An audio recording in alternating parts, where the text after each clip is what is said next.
Let's talk about Switch, Reggie. Let's talk about third parties. Let's talk about all the games you won't be making with these themes. Let's talk about Switch.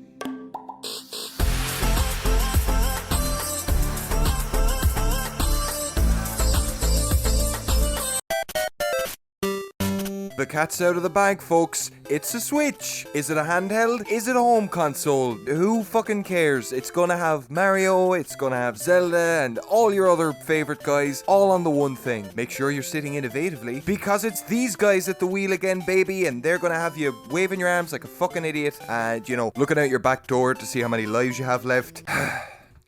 What is this, the third time in 10 years?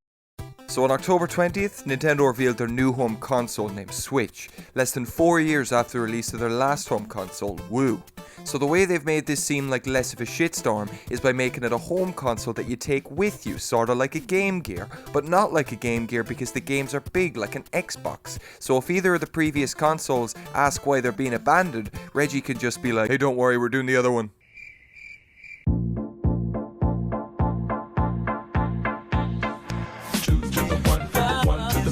I like good pussy and I like good trees. Smoke so much weed you wouldn't believe. You've seen the specs, you've heard the rumors, you've all watched the 3-hour-long video interview with the dog and this guy's hair. I'm going to trim the fat on this and fast forward to March 2017 and we're going to run through 2 scenarios. You ready? Okay. Best case scenario. The best way this whole Switch could turn out is if it ends up like a PSP, but a PSP that didn't end up becoming a dysfunctional alcoholic, stumbling around through back alleys, screaming into a pint glass about how many exclusive GTA entries it used to have. To be serious for one tiny second, some of my most cherished gaming memories were of playing multiplayer PSP games during school breaks. Having your own screen and nudging your buddies and some local multiplayer saying things like, oh, your mother is a shite parent and oh, your dad's a fucking fudge. Memories like that'll always stand out in my mind. Worst and also most likely case scenario.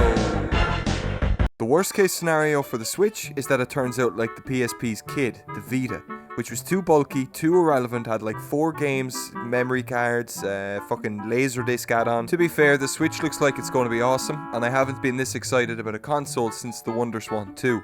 Thankfully, Nintendo are trying a fresh approach this time by bringing full-fat console experiences on the go with you, even on planes, and that's never been done before. What you've come to know as NGP, our next generation portable, is officially named PlayStation Vita.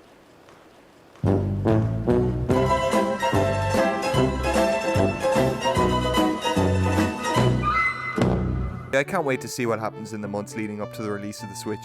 Let's not forget, Nintendo is pretty good at putting handhelds together, and this one looks slick as shit. It's even cool when it's broken. I'm gonna wait to hear the price until I decide fully on whether or not to get one. Man, come to think of it, Nintendo could really learn a lot from Sony on this one. $599 US. If I was to rate the Switch right now, I'd probably say it's somewhere between the 3DS and get the fuck out of my house.